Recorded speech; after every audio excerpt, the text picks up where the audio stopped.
Antes, nós vamos falar sobre as glomerulonefrites com padrão membrano proliferativo e sobre as glomerulonefrites crescênticas, com uma maior ênfase às vasculites. Eu vou dar início falando das glomerulonefrites com padrão membrano proliferativo.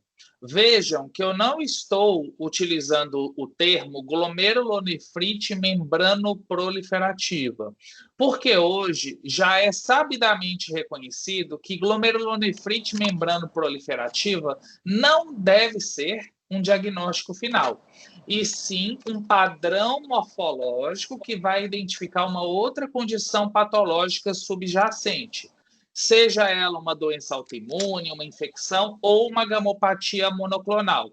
A definição dessa glomerulonefrite, desse padrão morfológico de glomerulonefrite, segundo o livro do Heptinstall, é de uma doença glomerular caracterizada por hipercelularidade mesangial e duplicações de membrana basal, com depósitos de imunocomplexos em topografias mesangial e subendotelial. Um outro nome para glomerulonefrite membranoproliferativa é mesangiocapilar. Porém, o termo membrano proliferativo ele é mais esclarecedor dos achados patológicos característicos, que são duplicação de membrana basal e proliferação. A apresentação clínica da membrana proliferativa, tenho certeza que vocês sabem melhor do que eu, mas é uma doença na qual existe uma proteinúria variável que pode se encontrar muitas vezes na faixa nefrótica, hematúria, aumento dos níveis pressóricos e, principalmente, um achado que sugere muito é a presença de baixos níveis dos mediadores que indicam ativação do sistema complemento, ou queda isolada de C3, ou queda conjunta dos marcadores C3 e C4, ou seja, uma glomerulonefrite que cursa com hipocomplementemia. Quais são os aspectos patológicos característicos desse padrão morfológico de glomerulonefrite? Obviamente, as principais alterações morfológicas estarão centradas nos glomérulos, o aumento do volume glomerular, o aspecto hiperlobulado devido à importante proliferação mesangial e à infiltração leucocitária, a chamada interposição mesangial, que eu vou mostrar melhor nas imagens, que consiste na presença de células mesangiais entre os dois folhetos de membrana basal, o folheto antigo e a neomembrana basal, as duplicações, que geralmente são de comprometimento global e difuso. Eu posso ter outras glomerulonefrites que levam à duplicação, mas é uma duplicação mais segmentar e focal.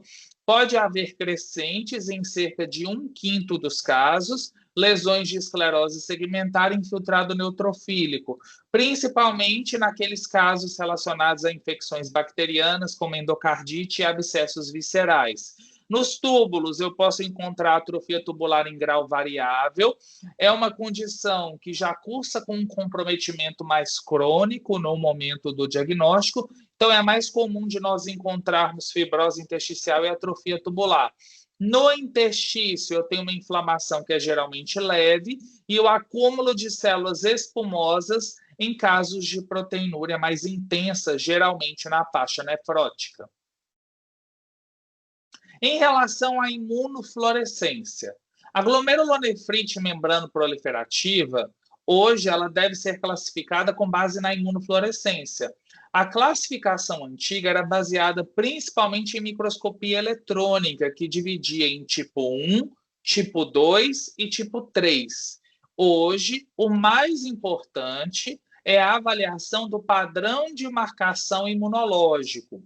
As glomerulonefrites com padrão membrano proliferativo podem ser divididas em 4 grandes grupos. Aquelas nas quais eu observo um padrão de marcação monoclonal, ou seja, apenas uma imunoglobulina e uma cadeia leve, ou só cadeia leve, ou em casos menos comuns, só uma cadeia pesada.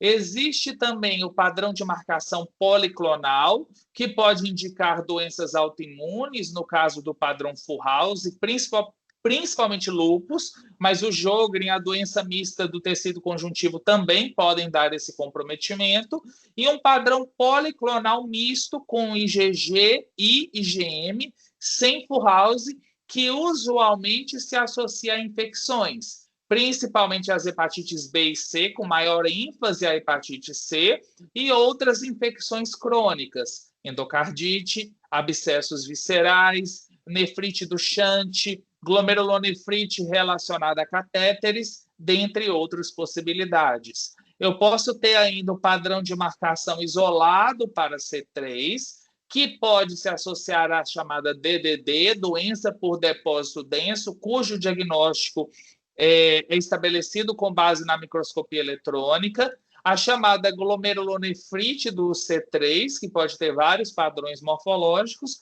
e eu posso ter uma glomerulopatia por C3 causada por uma doença monoclonal.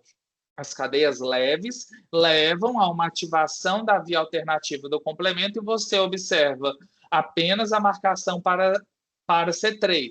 Você não observa a deposição direta da cadeia, ou você só vai observar depois de fazer a imunofluorescência com digestão em pronase. E eu tenho um quarto grupo que não é exatamente uma glomerulonefrite membrano-proliferativa, mas condições que fazem parte do leque do diagnóstico diferencial quando a imunofluorescência é negativa, como as microangiopatias trombóticas crônicas, a rejeição mediada por anticorpos crônica no paciente transplantado, chamada glomerulopatia crônica do transplante, e a glomerulopatia relacionada à doença falciforme, que eu vou explicar melhor com um exemplo de um caso que eu vi lá em um caso de necrópsia do Serviço de Verificação de Óbitos. Em relação à microscopia eletrônica, eu observo geralmente depósitos eletrondensos ou mesangiais ou subendoteliais. Eu posso ter depósitos subepiteliais também. Era a antigamente chamada glomerulonefrite membrano proliferativa do tipo 3. Essa classificação ela já se encontra em desuso. Eu posso observar depósitos organizados como microtúbulos que sugerem o diagnóstico de crioglobulinemia. E quando a deposição ela é intramembranosa com C3, a imunofluorescência, o diagnóstico mais provável é da doença por depósitos densos. Aqui eu tenho um artigo do New England mostrando resumidamente a fisiopatologia da glomerulonefrite membrano proliferativa. Não tem como a gente entrar nesse diagnóstico sem abordar o sistema complemento. A patogênese das diversas formas de glomerulonefrite com padrão membrano proliferativo envolve ativação de via clássica e ou via alternativa. Então, eu tenho aqui na metade superior um glomérulo normal, com sua membrana basal, seus podócitos e o endotélio.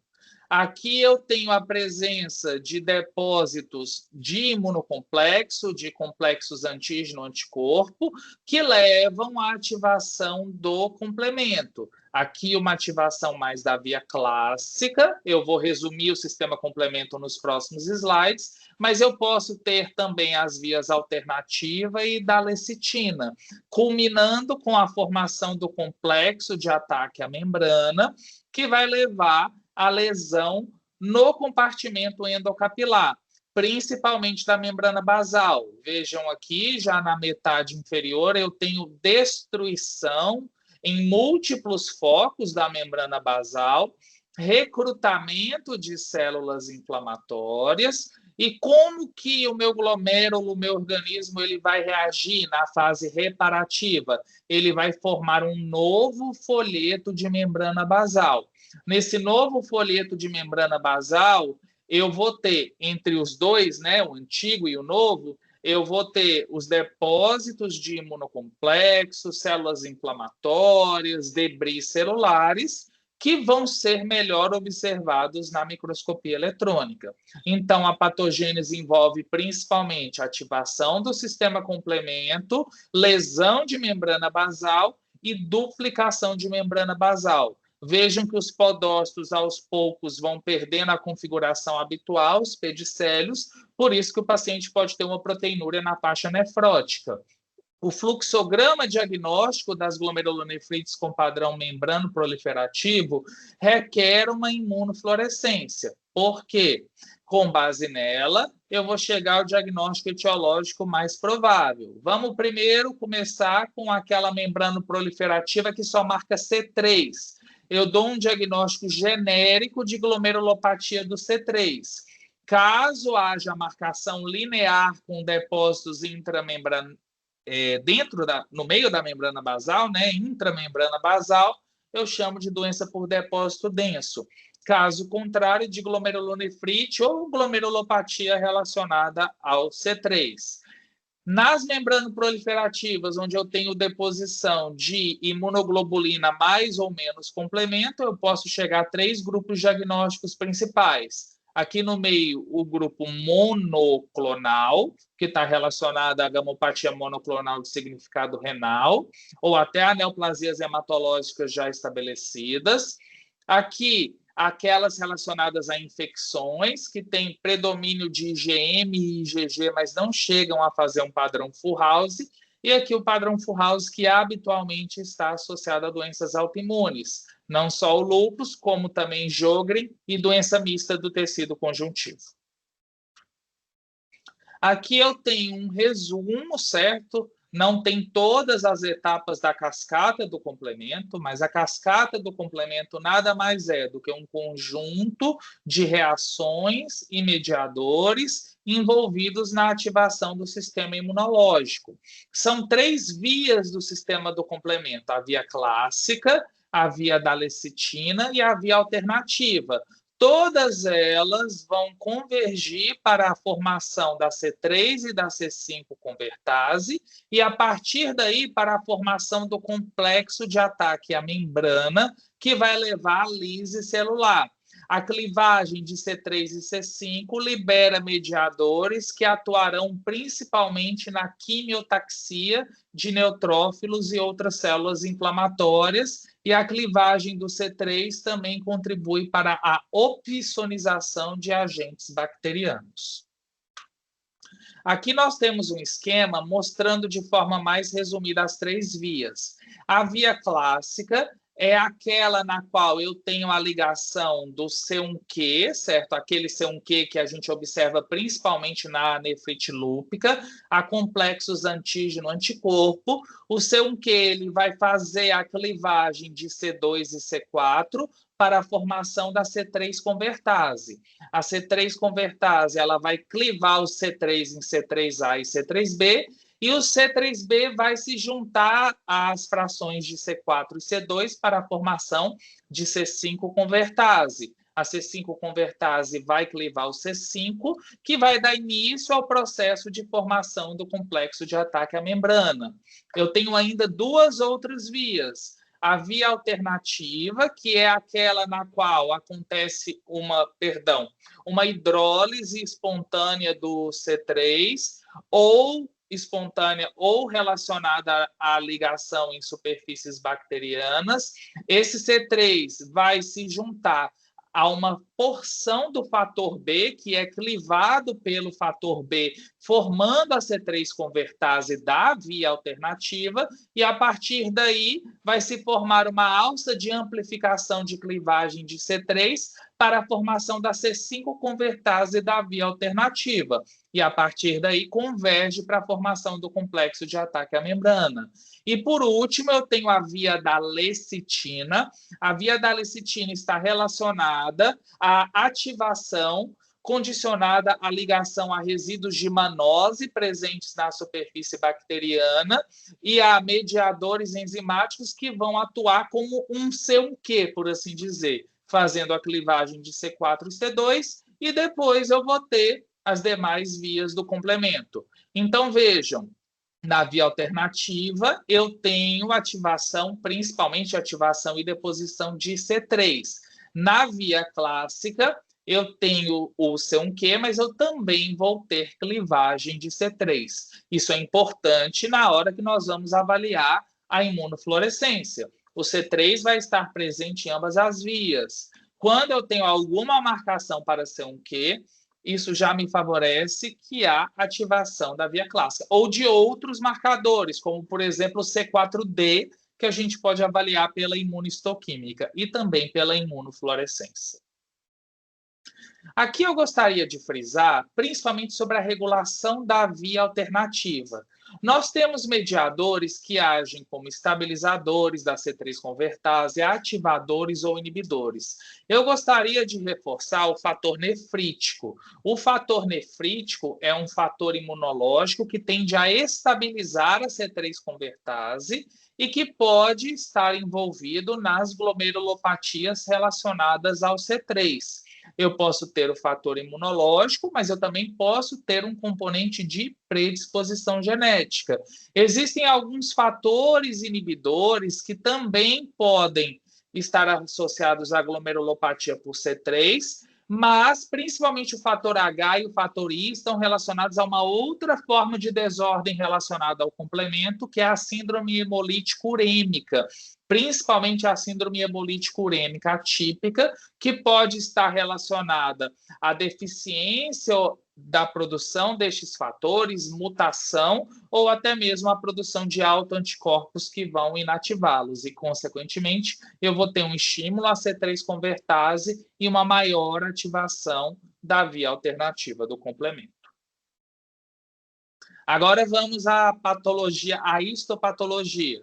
Então, na glomerulonefrite com padrão membrano proliferativo, eu vejo glomérulos hiperlobulados, aumentados de tamanho, que tendem a ocupar, inclusive, o espaço urinário. Vejam aqui, na imagem maior aumento, um glomérulo hipercelular, uma hipercelularidade endocapilar, muita proliferação mesangial, oclusão de alças e o padrão hiperlobulado. Além disso, eu tenho a hipercelularidade mesangial, mas eu também tenho a endocapilar. O padrão de célula inflamatória predominante é um infiltrado linfomononuclear. Porém, em casos de glomerulonefrite relacionada a abscessos viscerais, endocardite ou outras infecções bacterianas, eu posso ter um predomínio polimorfonuclear. Aqui eu tenho um polimorfonuclear apontado aqui pela marcação, porém, o predomínio é de células inflamatórias linfomononucleares. Aqui é a imagem do mesmo caso na coloração de hematoxilina e eosina. Aqui nós conseguimos, inclusive, observar alguns neutrófilos de forma mais evidente em relação ao caso anterior, com a presença de seus núcleos multilobados. Na coloração de prata, eu observo o aspecto em trilho de trem, com duplicações das alças capilares glomerulares. Essas duplicações elas estão presentes usualmente de forma global e difusa, então não é incomum de eu observar 2 folhetos de membrana basal, algumas vezes mais discretamente, outras vezes de forma mais exuberante, à medida que existe progressão dessa condição patológica. A imunofluorescência ela é variável, mas aquela que nós mais observamos é uma marcação para IgG e IgM-C3. A marcação para IgG ela tende a ser um padrão subendotelial, com essa marcação mais grosseira, com aspecto em vírgula. Porém, eu posso ter áreas com padrão mais linear, áreas com uma marcação mesangial mais grosseira, ou seja, é um padrão variável. O C3 ele também tem muita marcação, ele pode inclusive mascarar outras imunoglobulinas e fatores do complemento, e tende a ser mais mesangial do que o IgG, embora também pegue alças com um padrão granular. E aqui eu tenho uma outra forma de marcação para C3, mas na periferia das alças capilares, ou seja, um padrão de imunofluorescência que é variável, mas geralmente granular ou subendotelial e mais grosseiro. E aqui a microscopia eletrônica. Eu observo os depósitos principalmente em topografia subendotelial, ou seja, entre a célula endotelial e a membrana basal glomerular. Nos estágios mais avançados, esses depósitos já estão envoltos pelo duplo folheto. As setas azuis mostram o folheto original da membrana basal, próximo aos podócitos, e aqui uma nova membrana basal se formando, apontada pelas setas vermelhas. E aqui a interposição celular entre dois folhetos de membrana basal, o antigo que está espessado e o novo que está incompleto. Eu começo a observar células que podem ser mesangiais ou leucocitárias entre esses dois folhetos. Na DDD, doença por depósito denso, obviamente, o diagnóstico, o padrão ouro é a microscopia eletrônica, mas eu já posso pensar nesse diagnóstico na microscopia óptica. Vejam, ao contrário da que eu mostrei anteriormente, parece que a prata ela deixa de marcar nas alças. Não é que ela deixa de marcar, é porque os depósitos eles são dentro da membrana basal. E os depósitos de C3 eles perdem a argirofilia, eles perdem a marcação nas alças, características de um glomérulo normal. E aqui eu observo a imunofluorescência com esse C3 bem mais homogêneo, que envolve as alças capilares glomerulares. Ele pode ser até um pouco mais granular em algumas áreas, mas o padrão é predominantemente linear. O que vai coroar o diagnóstico é a microscopia eletrônica, mostrando os depósitos eletrondensos, ocupando todo o trajeto das alças capilares glomerulares. Em crianças, essa marcação pode ser mais segmentar, mas, no geral, em adultos com um quadro estabelecido clássico da doença, eu tenho essa marcação difusa nas membranas. Vejam que no interior das alças, eu tenho uma hipercelularidade, um maior número de células endocapilares e mesangiais que obstruem o lúmen dessas alças capilares. Existe uma condição, um subtipo, por assim dizer, de glomerulonefrite membrano proliferativa, que é a crioglobulinemia, onde eu tenho a precipitação de crioglobulinas, que leva à formação de depósitos intravasculares, os chamados pseudotrombos, que podem ser identificados pela imunofluorescência. Eu tenho a crio do tipo 1, eu tenho a do tipo 2, a do tipo 3, a do tipo 1 ela é mais monoclonal, a do tipo 2 é mono e policlonal, e a do tipo 3 é policlonal, envolvendo IgG e IgM. Na microscopia eletrônica, os depósitos de crioglobulinas formam esses arranjos microtubulares. São microtúbulos cujo comprimento, no geral, é menor do que 50 nanômetros. Mas eu posso sugerir o diagnóstico pela microscopia óptica. Alguns pacientes podem não ter pesquisa positiva para crioglobulinas no sangue periférico, e aí a microscopia eletrônica adquire ainda mais relevância. Aqui um diagnóstico diferencial de glomerulonefrites com padrão membrano proliferativo é da glomerulopatia relacionada à doença falciforme. Na doença falciforme, eu tenho lesão microvascular. Essa lesão microvascular pode culminar com duplicações de membrana basal, como a gente pode observar aqui. Só que, no geral, a imunofluorescência é negativa. Eu não observo muita inflamação, e em pacientes que estão em crise de falcização, eu posso observar as hemácias em formato de foice, como eu estou mostrando aqui para vocês. Esse caso é de uma necrópsia, paciente do Serviço de Verificação de Óbito, adolescente, que teve uma crise grave de falcização, acompanhada de uma infecção respiratória, e ele tinha proteinúria, e aqui a gente observa as hemácias falcizadas. Um outro achado característico é a presença de siderose tubular, que nada mais é do que a deposição de pigmento de ferro no epitélio tubular, decorrente de episódios sucessivos de hemólise. Diagnósticos diferenciais das glomerulonefrites com padrão membrano proliferativo incluem a nefrite lúpica, que habitualmente tem o padrão Fullhouse e os depósitos em alça de arame, é uma nefrite lúpica classe 4. A CRIO, ela pode ser incluída no grupo das glomerulonefrites com padrão membrano proliferativo, mas a gente sabe que o diagnóstico de CRIO carrega algumas implicações em relação à etiologia e também à terapêutica, então é importante o patologista sugerir, recomendar a investigação desse diagnóstico. Glomerulonefrites pós-infecciosas, no geral, os depósitos são mais subepiteliais, que são os RAMPs, porém elas podem servir de gatilho para uma glomerulopatia por C3 em indivíduos com desregulação da via alternativa do complemento.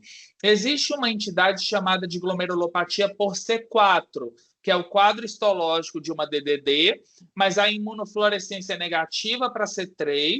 O paciente clinicamente tem uma queda isolada de C4 e eu posso observar positividade para C4D, ou na imunofluorescência ou na imunistoquímica. E também a doença por depósito de cadeia leve, quando eu observo uma marcação monoclonal, mas geralmente ela está relacionada à positividade para a imunofluorescência em outros compartimentos, peritubular e pericapsular. E é uma marcação linear e não granular. Agora nós vamos falar, na segunda parte da apresentação, sobre glomerulonefrites crescênticas. Qual a definição de uma crescente? Crescente é uma lesão, certo, inflamatória, que tende a destruir o compartimento glomerular. Ela pode ser celular, quando eu tenho uma hipercelularidade extracapilar, ou seja, menos de 25% da área da crescente é ocupada por matriz fibrocolagênica, envolvendo mais de 10% da cápsula de Bowman. Ela pode ser fibrocelular, quando eu tenho crescente com 25% a 75% de matriz, e fibrosa, quando mais de 75% da crescente é ocupada por matriz fibrocolagênica. As crescentes são indicativas de glomerulonefrites graves, principalmente quando elas ocupam mais de 50% do compartimento dos glomérulos avaliados. Quando tem uma glomerulonefrite com menos de 50% de crescentes, eu chamo glomerulonefrite com crescentes. Quando eu tenho mais de 50%, glomerulonefrite crescêntica, que habitualmente é acompanhada de um quadro clínico chamado glomerulonefrite rapidamente progressiva. Paciente com perda abrupta da função renal, elevação de escórias, redução acelerada da diurese em questão de horas ou dias, hematúria, hipertensão e edema, podendo ou não ter complemento reduzido, a depender da etiologia. Falar de crescente é a hora ideal para abordar as vasculites renais. O rim ele pode ser afetado por vasculites em vasos de diversos calibres, desde a artéria renal até o próprio glomérulo. A gente tem que lembrar que o glomérulo é um emaranhado de alças capilares glomerulares. E eu tenho vasculites que são exclusivas do compartimento glomerular, principalmente a doença antimembrana basal.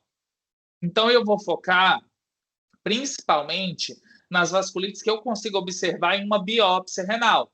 No geral, eu não consigo ver a artéria lobar e a artéria renal em uma biópsia, ainda bem, senão o paciente teria um choque hipovolêmico se eu observasse alguma dessas artérias de maior calibre. Então, no geral, as vasculites diagnosticadas pelo exame histopatológico do fragmento renal são aquelas relacionadas à ANCA, a antimembrana basal, a púrpura de Renox-Schonlein, a crioglobulinemia e a nefrite lúpica. Vamos falar um pouquinho sobre vasculites relacionadas ao ANCA, anticorpo anticitoplasma de neutrófilos.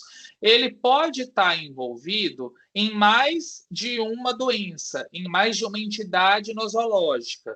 As principais são granulomatose com poliangeite, principalmente relacionada a anticorpos PR3-ANCA, onde eu tenho, além do quadro renal, envolvimento de trato respiratório superior e também um envolvimento pulmonar.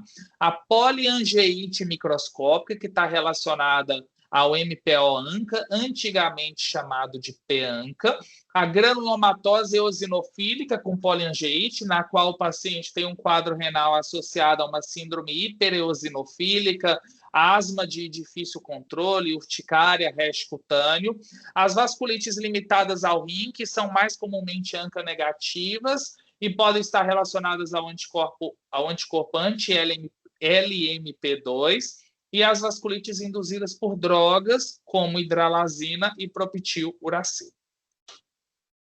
O quadro clínico, vocês sabem melhor do que eu, certo? Depende da entidade nosológica. A biópsia renal ela não é fidedigna para fazer a diferenciação entre as entidades. Eu preciso de saber o quadro clínico, eu preciso de saber o ANCA. Embora na granulomatose eosinofílica com poliangeite, eu observe mais frequentemente eosinófilos no interstício. A positividade pode ser para ANCA, LMP2, ou não haver positividade detectável. E o quadro clínico clássico, elevação rápida de escórias renais e hematúria com complemento normal. A fisiopatologia das vasculites relacionadas ao ANCA envolve uma predisposição, isso pode estar relacionado a um gatilho como uma infecção, como outra doença autoimune, como exposição à radiação e toxinas, que vai levar à produção dos anticorpos ANCA, que eles vão se ligar aos neutrófilos e estimular um tipo específico de morte celular, que é a chamada de netose. Quando a gente estuda morte celular na patologia, a gente aprende apoptose e necrose. Porém, existem outros subtipos, como, por exemplo, autofagia, piroptose e netose. Netose é um tipo específico de morte celular associada aos neutrófilos, na qual são liberados os chamados NETs, que são fragmentos de ácidos nucleicos com enzimas lisossomais, que vão culminar com um dano endotelial importante. Como reconhecer vasculites relacionadas ao ANCA? O padrão clássico é uma glomerulonefrite com necrose fibrinoide. Apesar do nome granulomatose com poliangeite, granulomatose eosinofílica, os granulomas são pouco comuns e, quando observados, eles são intersticiais ou em vênulas. Eu posso ter capilarite medular e nefrite intersticial associada. A imunofluorescência é classicamente negativa e na microscopia eletrônica eu tenho lesão endotelial e trombose. O patologista, óbvio que ele deve perguntar pelo ANCA, mas ele está autorizado a dar o diagnóstico de uma glomerulonefrite falciimune, mesmo que o ANCA seja negativo. Aqui algumas imagens de microscopia óptica, são doenças extremamente destrutivas. Os glomérulos, eles perdem a sua configuração habitual. Vejam aqui uma formação crescente que destruiu de forma acentuada o glomérulo na hematoxilina eosina. É muito interessante você ver crescente pela coloração de prata, que você observa essa fragmentação, essa ruptura da membrana basal, não só da membrana basal das alças, como também da cápsula de Bowman, associada à proliferação crescêntica. Nas vasculites relacionadas ao ANCA, eu mais comumente observo uma necrose fibrinoide, que é esse material fucsinofílico na coloração de Masson, que nada mais é do que a deposição de fibrina decorrente do alto grau de lesão vascular presente nessas condições. Aqui uma crescente, um outro caso, uma crescente na hematoxilina eosina, bem celular, ela está delimitada pela linha vermelha e ela tende a destruir e comprimir o glomérulo remanescente. Por isso que o paciente tem perda acelerada da função renal. Aqui uma outra crescente, vejam a linha delimitando à esquerda o que sobrou do glomérulo, à direita uma densa crescente celular com neutrófilos de permeio. Essa crescente tende a destruir o glomérulo, isso vai comprometer a filtração glomerular, levando à oligoanúria, e aqui áreas com perda do revestimento da cápsula de Bowman e densa proliferação celular. Aqui uma outra imagem do mesmo caso, crescentes já evoluindo para um quadro de fibrocelular com mais matriz fibrocolagênica e alguns neutrófilos permeando as alças capilares. Aqui a necrose fibrinoide vista na hematoxilina e eosina, esse material eosinofílico amorfo com aspecto fibrilar grosseiro, que é a fibrina decorrente da polimerização do fibrinogênio, qual por sua vez está associada à lesão vascular. A presença de necrose tubular, comumente observada, com cilindros granulosos e debris, algumas hemácias de permeio. E eu também tenho comumente os cilindros hemáticos decorrentes da destruição glomerular, que levam ao quadro de hematúria. E aqui as crescentes já em uma fase mais fibrótica. Vejam que eu não observo mais aquela celularidade, mas a pista de que esse glomérulo foi tomado um dia por uma crescente celular é a ausência quase completa de cápsula de Bowman em alguns glomérulos, ela foi destruída, e aqui a ausência, pelo menos em alguns focos, a perda de continuidade da membrana basal glomerular, mesmo nas crescentes já cicatrizadas. A imunofluorescência clássica das vasculites ANCA relacionadas, uma positividade negativa ou muito fraca, no máximo 2 cruzes para a imunoglobulina e fatores do complemento, e a positividade para o fibrinogênio nas áreas de necrose fibrinoide e nas crescentes. Só que o fibrinogênio não é um marcador imunológico, por assim dizer, como são as imunoglobulinas e os fatores do complemento. É mais um marcador de lesão vascular. Diagnósticos diferenciais. Outras glomerulonefrites crescênticas. O lúpus pode se manifestar com crescente, mas eu tenho depósitos bem evidentes e fortemente positivos na imunofluorescência. A púrpura de Renox-Schonlein, quando eu tenho um componente mais de proliferação mesangial e positividade para IgA forte, em dominância ou codominância. A glomerulonefrite pós-infecciosa, quando o quadro é bem agudo, os depósitos são principalmente subepiteliais e o C3 é forte e tem queda de C3. A doença antimembrana basal, que quando está associada à hemorragia alveolar é denominada síndrome de Goodpasture, e ela está associada à positividade linear em alças para IgG, e a crioglobulinemia, que pode, em quadros mais graves, estar associada à formação de crescentes. Uma coisa muito importante, pode haver sobreposição de entidade. Então, se eu estou vendo uma nefrite lúpica, mas eu estou vendo muita necrose fibrinoide e muita crescente, pode ser do lúpus? Pode. Mas eu devo recomendar que seja investigado, que seja pesquisado o ANCA para esse paciente, principalmente quando eu tenho muita crescente e muita necrose fibrinoide em outros diagnósticos. Não é incomum haver sobreposição.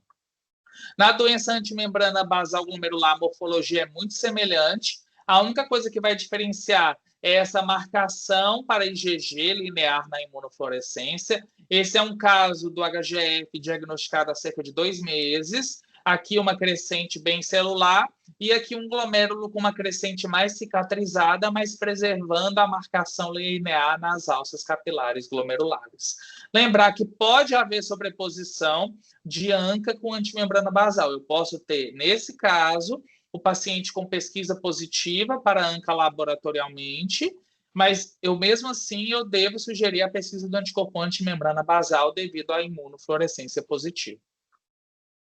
Aqui, já chegando no final, fluxograma para avaliação de glomerulonefrites crescênticas. A gente pode dividir em 3 grupos, aquelas com necrose fibrinoide e imunofluorescência negativa. Entram aí as vasculites relacionadas ao ANCA e anti-LMP2. Aquelas com imunofluorescência positiva, púrpura de Renox-Schonlein se for IgA, antimembrana basal se for IgG linear, ou lúpus se for Fullhouse. E menos comumente a glomerulonefrite com padrão membrano proliferativo relacionado a crio, que pode estar relacionado à formação de crescentes e também a lesões de vasculite, mas aí eu observo os pseudotrombos. Bom, eu espero que tenha sido proveitosa a apresentação e estou à disposição se houver dúvidas.